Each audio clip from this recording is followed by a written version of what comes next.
Tama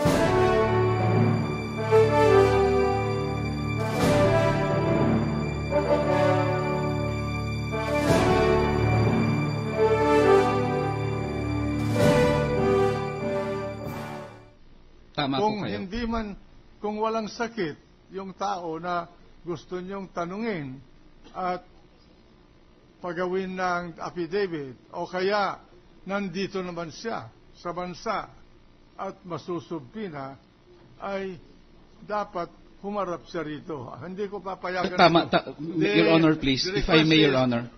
We would like lang, Your Honor, kasi pwede naman namin siyang isubpina. Ang tanong lang po sa kanya simple, anong oras anong oras nagnotaryo si Ginang Arroyo? Ngayon kung simple naman po ang sagot niya, hindi na siya kailangan mag-testify po dito para umiksi ang witness natin. Ngayon po, pwede naman siya, witness namin siya, pwede naman kami po ang mag-interview sa kanya, gawa ng affidavit, pero inopen pa po nga namin sa deposition para naman ang prosecution. Kung nandun sila present mismo sa deposition instead na kami lang nag-i-interview, at kung mag-agree na sila doon sa dinipose ng attorney na yon, baka mag-stipulate na lang po kami. Motion is denied. This court wants so we will submit the witness, Your Honor. This court wants to hear the witnesses. The prosecution wishes to be recognized. The prosecution. Your Honor, in connection with that manifestation from Honorable Senator from Ilocos Norte regarding Congressman Jorge Banal of the 3rd District of Quezon City. Your Honor, he is here inside the session hall and he wishes to explain. Because his name was mentioned by one of the witnesses, he is here to explain. What is the pleasure of the Senate as an impeachment court? Majority of the members of the court think that it is too late in the day, Mr. President. We can... Hello? We have a 1-minute suspension, Mr. President. Session suspended.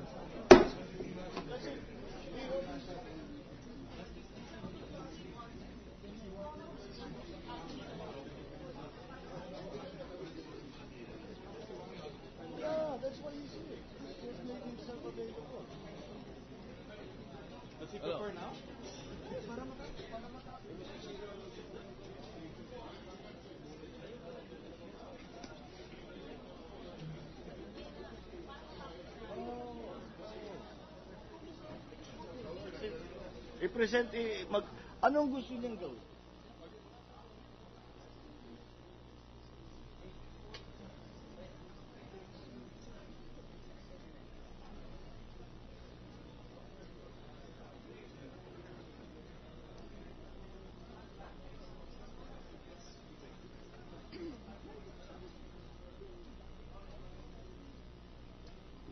We will not take this up anymore. This one.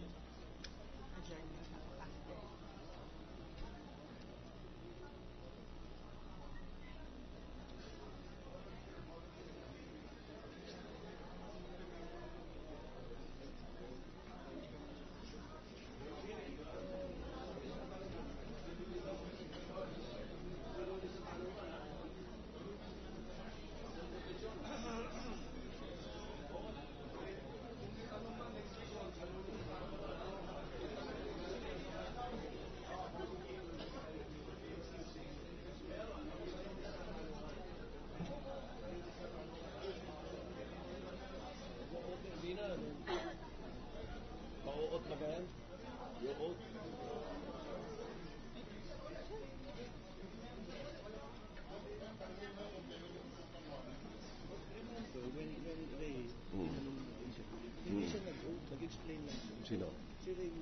Sige. We're ready to resume, Mr. President. Mr. President, Representative Banal has volunteered to appear, and the majority of the members of the court would like to give him the opportunity to explain his side on what transpired earlier. Of course, as agreed upon, because of the lateness of the hour, we can restrain ourselves or refrain from asking questions. We can do that on Monday.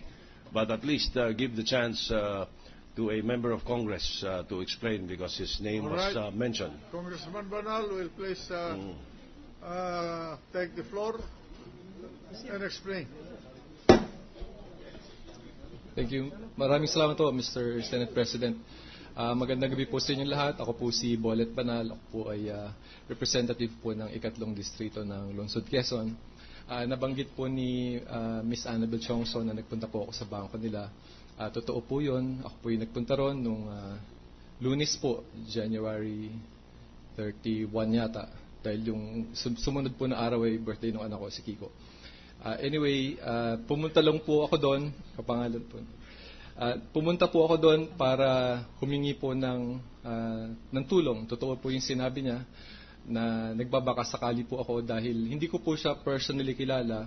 Siguro po once or twice at the most na nakita ko po siya sa mga community gatherings doon po sa bandang Xavierville po. So nagbabaka sakali po ako doon. Ako po ay may tinanggap po na legal size po na photocopied na papel na meron signature card po nung pong Lunes ng gabi. Ako po araw-araw nandito po sa Secretariat. Hindi po ako abogado, hindi po ako prosecutor, pero ang tungkulin ko po sa Secretariat ay admin finance. Araw-araw po ako nandoon. So nung gabi po na yon, nung Lunes po, pagkatapos po nung duty namin dito, medyo nagkayayaan po yung ibang mga Secretariat members. Siguro mga 4 po kami. Nag-unwind po kami dito sa Memoa. And when I got home, ang practice ko po, binababa ko na po yung driver ko sa EDSA kasi ang uwi niya po bandang Congress pa. Mag-isa na lang po akong umuwi. At pagparado ko po, pagpasok ko po sa may driveway po namin, meron po kasing mga slots yung gate ko po. Meron po dong naka-fold po siya na papel po. Sa St. Ignatius po ako nakatira, pagitan po yun ng White Plains at Blue Ridge. So, kinabukasan po, di nakita ko na nga po, meron pong handwritten po yung 700K. Gusto ko pong i-verify po talaga. Totoo po ito, hindi ko po sinabihan po si Jun Abaya, ang aming impeachment manager. Kanina po magkatabi kami ron, humihingi po ako ng paumanhin sa kanya. Hindi ko po talaga siya sinabihan. Kasi ang instruction po talaga sa amin sa team, pag meron pong anything, idadaan sa impeachment manager. Kung magko-comment ka sa media, idadaan sa spokesperson.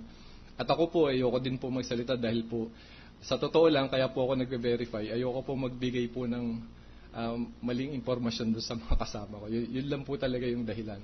So, totoo po yun. Tinatakpan ko po nung pinakita ko po kay Miss Annabel Chongson na ang pinakita ko lang po yung, kasi po ang talagang fear ko nun, baka $700 lamang po yung So, nung pong the next day, at nung, I was hoping po na baka, bago po ako umalis pala, baka hindi lang nasabi ni Miss Annabel, na nag-iwan pa ho ako ng business card ko.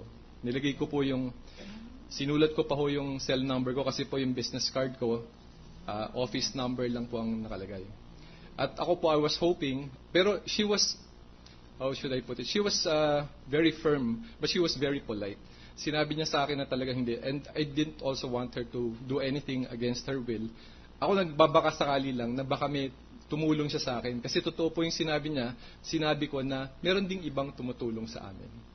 Meron din pong ganon. Kasi po, i-share ko na rin po ngayon, meron din po kaming na-receive po dati na banda rin po sa area na yun at meron po siyang shinare na $300,000 na account.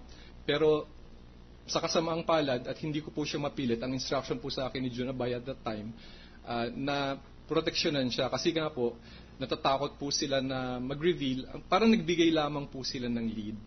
Ang totoo pa nga ho nung nag-meet po kami nung unang tao na yon sa bahay pa ho ng tatay ko sa St. Ignatius kasi apparently she knows my father. And the document that she gave us at that time was just an anonymous letter po dinali po sa Committee on Justice ng Kongreso. So, verify ko po yon. Ito, baka weeks before pa po ito, nung January 31. A week or two before. So, yun lang po yung konting background doon sa sinabi ko na meron pong, Mr. Senate President, meron pong tumutulong din sa amin. Totoo po kasi yun yung pinanggagalingan ko. Ako naman, humingi din ako ng paumanis po sa mga kasama ko. Wala po akong sinabihan sa kanila na meron akong ganong alam kasi nga po gusto ko munang i-verify. Kasi po baka mali naman po yun, baka photocopy lang ho kasi siya eh. So, nung pong Webes po, nung nag-ano na ho sila ng subpoena, hindi ko na ho, parang nakahinga na lang po ako ng maluwag na siguro meron na po silang inilabas na ganon. Ako po